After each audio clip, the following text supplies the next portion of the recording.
Welcome to Tropang ABM, where business meets Bayragulan. What's up guys? Welcome sa pinakaunang episode ng Tropang ABM Podcast. Dito tayo magkwentuhan at magtikahan. At sa unang episode na to ay simple at ano ba tawag dito? Malalim. Bakit ka nag-ABM? Because ayaw sa akin teacher ko. Yun. Dahil sa tattoo ko. Tibela ako dati.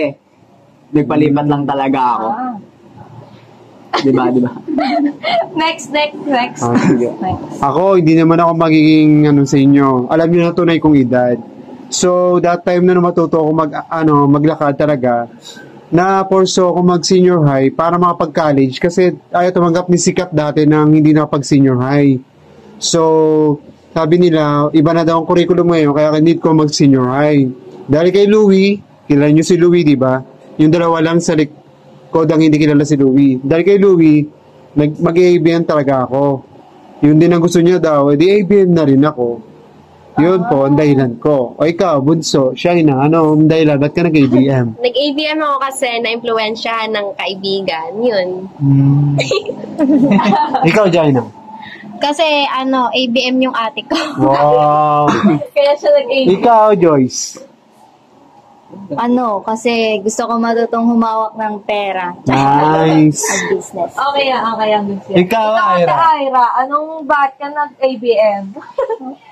Na-influensyahan lang din. Wow! Ng kaibigan. Nag-influensyahan kasi siya ng kuya ko kaya siya nag-ABM. Ikaw, Carba, bakit ka nag-ABM?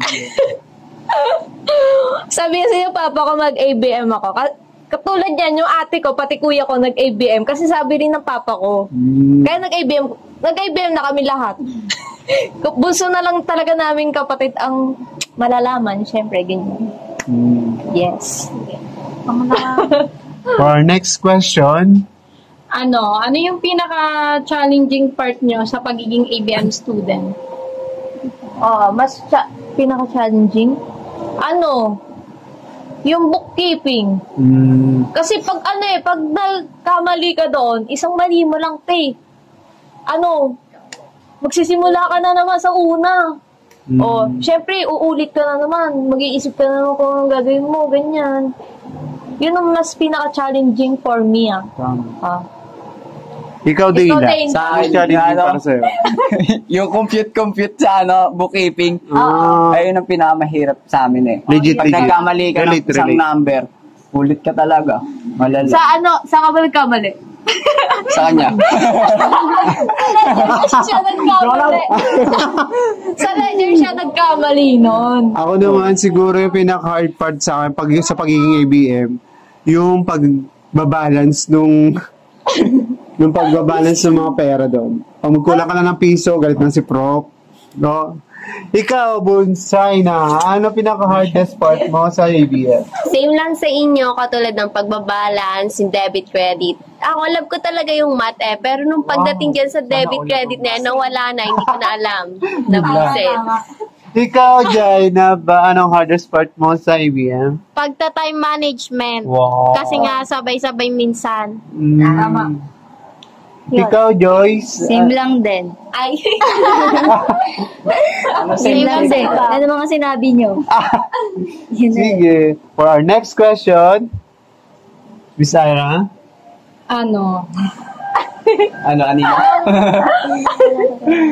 If you could start a business right now, ano yung mga pwedeng itayo nyo na business? Ikaw, Miss Ira, ano masasagot mo doon? Agad? Nalagpasan ka namin Coffee shop na may libreng wifi para matambayan ng mga student. Lagi kami nandiyan. Sa inyo. Pupunta ako dyan, Ate Ira. Nagtatayo ko bahay doon, ha? Ikaw, Jaina. Anong business ang itatayo mo kung sakali? Sige na. Hindi ko po alam. Hindi ka pa ready. Yes. Ikaw, Shaina. Ano yun?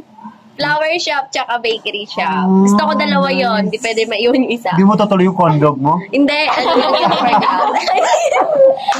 Ikaw, Joyce, anong business? Ano na lang, milk tea. Yan kasi mahilig naman kasi. Mahilig ko siya sa milk tea. Oh, trending kasi siya. Sa milk tea na. Ikaw, Carba? Tag dito, yung ate ko kasi siya, ngayon, fashion designer siya. Sige. Fashion designer siya. Yun yung kinuha niyang course. Kasi, yun nga, gagawa siya ng damit, siya rin magdi-design. So, ako, naging balak ko, kaya ako nag-ABM. Tag dito, ako magbebenta ng damit niya.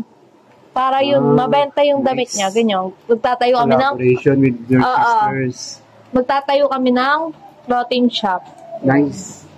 Ikaw, Mr. Dayla, Ang pangarap ko talaga, tattoo artist, then magbebenta ako ng tattoo supplies, gano'n. Bye. Basta, ayos na yun. Yung mga ink, Yes. diba? Yung mga ganyan. Ako naman, siguro ipupulso ko pa rin yung lutong bahay kasi katulad namin ni Ira, ni Leia, nagkakarinderya pa kami. May bago nga kami recruit si Dayla. So, gusto ko ipulso yung lutong bahay kasi maraming student ang nag-crave sa gawang bahay na ulam. Tama. Yung affordable at saka yung accessible para sa mga student. For our next question, Miss Ira. The last question is, ano yung mensahe nyo sa mga future na mag-ABM? Ikaw, anong mensahe mo? For me, enjoy nyo lang yung ABM journey. Kasi minsan, dun ka rin magkakaroon ng confidence sa sarili mo na parang sa una, hindi mo siya kaya or hindi mo siya kayang tapusin, but in the end, mag-enjoy ka sa journey ng ABM. Ikaw, Miss Shaina. Huwag kang matakot magkamali kasi lahat naman ng gawin mo, hindi naman kailangan yun na agad, tama na agad. Kaya pag sa susunod na gawain mo, bigay mo na yung best mo, ganon. Ikaw, Miss Jaina. Hindi siya madali, pero kapag worth it naman siya kasi madaming ka talaga matututunan sa ABM. Yes. Ikaw, Miss Joyce. Galingan nyo. Siyempre, matatapos nyo rin naman yan. Amen. Yes, tama. Ikaw, Dayla. Saan? Good luck kayo. Mahirap. Joke lang. Sikapin nyo lang lagi. Sikapin nyo lang. Huwag kayo tatamad-tamad. Mahirap mag-abol ng mga activity. Tama. Parang siya. Yes. Ikaw, Miss Carba.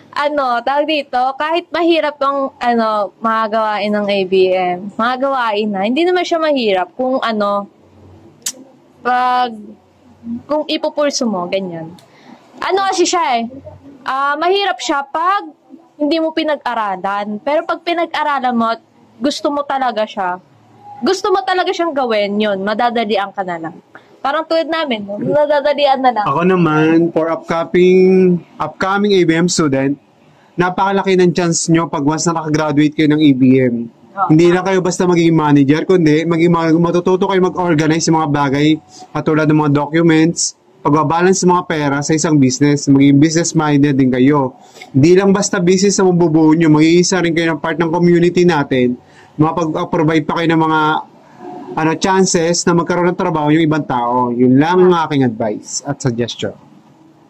Okay na? So, ang daming naganap na kwentuhan at chikahan sa tropang ABM. So, ikaw nakikinig, bakit ka nag-ABM? Or may balak ka pa bang mag-ABM? Yes. May balak ka ba? Mag-ABM ka na. Mag-ABM ka na. Business is life. Tama. Business is life and life is business. Bakit ka nag-ABM? Pinili ko ang ABM dahil interesado ko sa mga business and gusto ko rin matutunan kung paano mag-handle ng pera and magpatayo ng negosyo. Ano ang pinaka-challenging na part ng pagiging ABM student? Para sa akin, ang pinaka-challenging is yung paggawa ng business plans at pag-intindi ng accounting topics, lalo na pag may sabay-sabay na requirements. Anong pinaka-natutunan mo so far sa ABM?